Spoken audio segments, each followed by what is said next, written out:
we have to find out the electric field due to dipole lying on the point at the equatorial point P.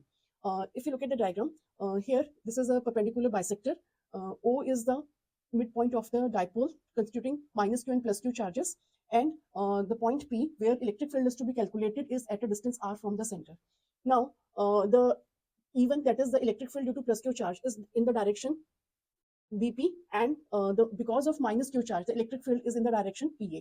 E1 and E2 are constituting the two sides of the parallelogram, and in vector addition, we know the resultant is given by the diagonal of this parallelogram. So E is the electric field that is to be calculated, and PS is the diagonal of this parallelogram. So E we need to calculate.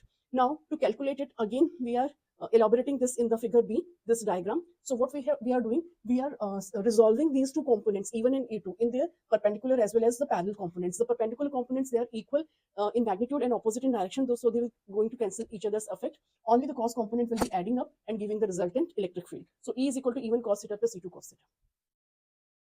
Now this electric field is equal to E1 cos theta plus E2 cos theta. Put the value of cos theta from this right angle triangle based upon hypotenuse, and on putting these values, we will get E equal to 2ql 4 pi epsilon naught r square L square to the power 3 by 2.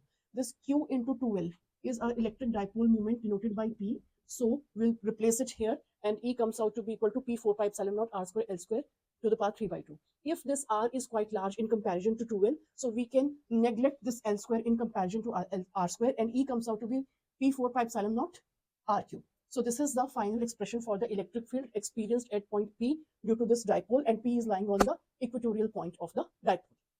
So the electric field at point P is found out to be equal to P by 4 pi epsilon naught R cube, where P is the dipole moment.